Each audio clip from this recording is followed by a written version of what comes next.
night for a House of Cyanide, take, I don't know, like 150?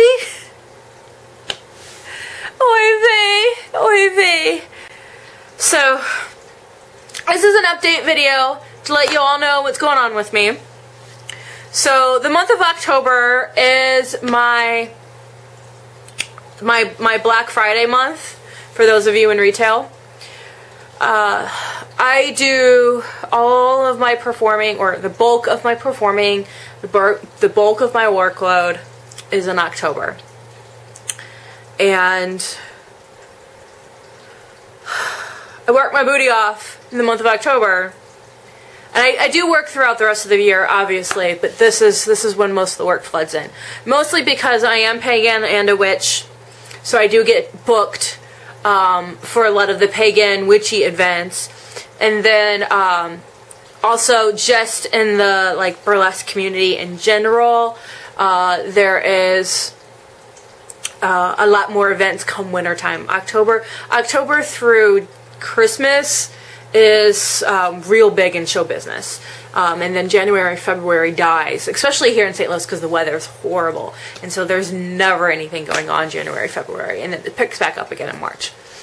1st of October, I did a fundraiser event for a friend of mine who died of cancer. And it was very, very sad. But we raised a lot of money to help his family and pay off some of the medical bills that were accrued because of, you know, the cancer. So it was a wonderful event, and that was actually my first performance in 6 months or longer. Was that first week of October. Several people asked me to start producing again, and to be honest, I got burnt out from producing, and not so much performing, but producing, and I lost the love of what I was doing, and it became work. And when you work for yourself and you are financially supporting yourself off of your art, when it is no longer art and it becomes work, it's a very sad and tragic thing. So back to my list. I have a list of things I wanted to talk about.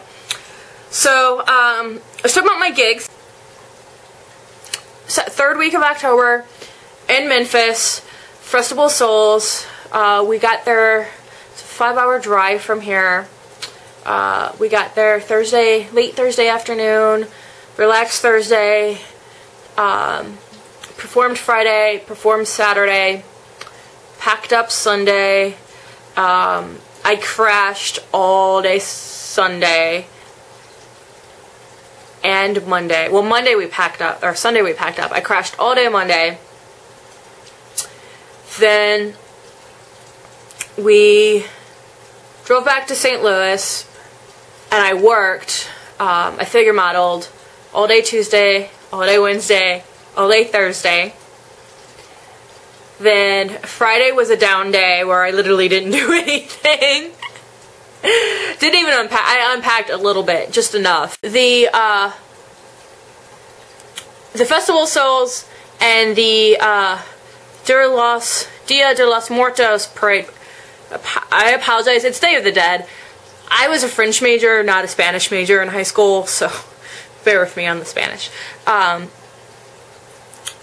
the Day of the Dead parade was with Dragon's Gate's fire troupe. The fundraiser was just me performing burlesque. I do both burlesque and fire, as well as a lot of things. I'm actually kind of like a crazy carny / gypsy person. And we're going to be doing a lot more traveling here soon.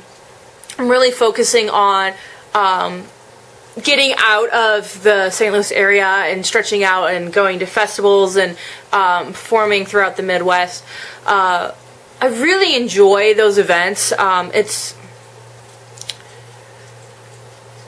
There's a whole different energy feel between performing at a festival and performing on stage in a bar. And I don't know how to explain it, but and one specifically the pagan audience. The pagan audience, man, pagans rock my socks, let me tell you. I love them. They're so loving and so welcoming and so open-minded and so appreciative of art in general. They're just amazing, amazing people. I love pagans. So, yeah, it's just such a different feel, I guess, than performing for non-pagans. Lesbians, though, the gay community, mwah, love them too. So they have a lot of that same robustness and love of the art and of the stage performance, and are much more appreciative of the work that you do. Video request. So if you have something you want to ask me if it's about long hair, natural hair care, if it's about performing, if it's about burlesque, if it's about my concepts on sexual positivity. And what I mean by that is I am a sex positive individual. I believe that sex is a beautiful, wonderful thing, and you can be a mother, a grandmother, you know, and still be sexy, and you don't have to have this Madonna whore complex. And I believe that that's the last, one of the last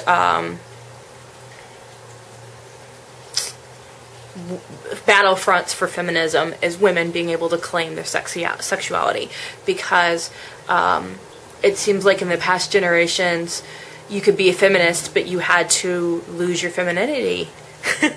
You had to take on masculine attributes, or you had to not be sexual, because being sexual was giving in to the patriarchy, giving in to what they want, and I believe that all women should embrace their sexuality, and that all women are beautiful, happy, sexual goddesses, and if we embrace it, they can't use it against us, or it makes it very difficult to use it against us. So I will do a whole separate video on that. That's a good idea. I should start there. So I'm making a list of videos that I want to do. So, but also, you know, send me requests, and I will more than happy to do that, because like I said, there's so much I want to talk about. I don't even know where to begin. I have to do the plugs. So check out my website, sugarcyanide.com. I've got blogs on there. I've been maintaining the website for 3 or 4 years now. So the blogs, you know, have pagan articles. They have performing information. I have like photographic documentaries of my performance and what all I've done, and things of that nature. So that'll get you kind of an idea of the crazy gypsy lifestyle that I live. And I mean that gypsy as in being a traveler and an artist and Via Boheme, and not as, you know, a racial slur against the Romany. So just a FYI, because people get really sensitive on YouTube. Go ahead and close out this video because it's really long. I'm probably going to cut it into 2 videos or 3 or something like that. So thank you all for watching. Come back now, you're here. And peace, love, and hair grease. And be blessed. Mwah.